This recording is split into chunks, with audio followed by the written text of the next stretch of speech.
کیا آپ جانتے ہیں کہ برطانیہ کے ساحل سے دور ایک غیر معروف جزیرہ دوسری جنگ عظیم کے دوران موت کے جزیرے کے نام سے جانا جاتا تھا؟ اس جزیرے پر بہت سے افسوسناک ترین واقعات رونما ہو چکے ہیں۔ اس جزیرے کا نام گرین یارڈ ہے، لیکن جغرافیائی لحاظ سے یہ جزیرہ نہ صرف ایک پرامن علاقہ تھا بلکہ یہ دشمن کے حملوں کے خلاف دفاع کا ایک اہم مرکز بھی تھا۔ لیکن یہ جزیرہ پس پردہ بہت سی خفیہ سرگرمیوں کا ایک مرکز بن چکا تھا۔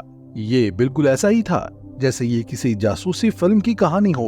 یہ کہانی 1942 سے شروع ہوتی ہے۔ دوسری جنگ عظیم کو شروع ہوئے 3 سال ہو چکے تھے کہ اچانک برطانیہ کے ایک خفیہ گروپ نے اس جزیرے پر قبضہ کر لیا اور اتنے سیکرٹ تجربات شروع کر دیے کہ آج 20 سال بعد بھی بہت کم لوگ جانتے ہیں کہ وہاں کیا کچھ ہوا۔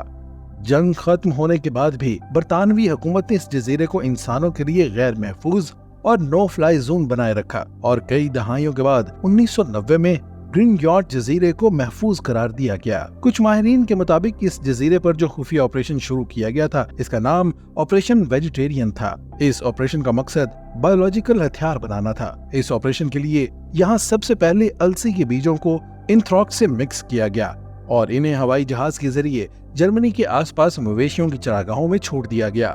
وہاں موجود مویشیوں نے وہ بیج کھائے اور اینتھراکس کا شکار ہو گئے۔ ان مویشیوں کو گوشت کے لیے ذبح کیا گیا اور ان کا گوشت مارکیٹ میں آ گیا۔ اس طرح جن لوگوں نے ان متاثرہ جانوروں کا گوشت کھایا وہ سب اینتھراکس کا شکار ہو گئے۔ اینتھراکس قدرتی طور پر واقع ہونے والا لیکن مہلک جاندار ہے۔ اس کی انفیکشن کی علامات کو مکمل طور پر ظاہر ہونے میں وقت لگ سکتا ہے، لیکن جب وہ ظاہر ہو جاتی ہیں تو وہ انتہائی خوفناک اور مہلک ہوتی ہیں۔ آہستہ آہستہ یہ منصوبہ جرمنی کی پوری گوشت مارکیٹ میں پھیل گیا اور ملک بھر میں لاکھوں افراد اینتھراکس کا شکار ہو گئے، جس کے نتیجے میں ہلاکتوں کی تعداد بہت زیادہ ہو گئی۔ انسانوں پر اینتھراکس کے خفیہ ٹرائلز 1942 میں شروع ہوئے اور 1943 تک جاری رہے۔ 1952 تک برطانیہ نے بڑے پیمانے پر بایولوجیکل تباہی کے ہتھیار تیار کر لیے تھے اور وہ دنیا کی تیسری ایٹمی طاقت بننے کے لیے اپنے عزائم میں کامیاب ہو چکا تھا۔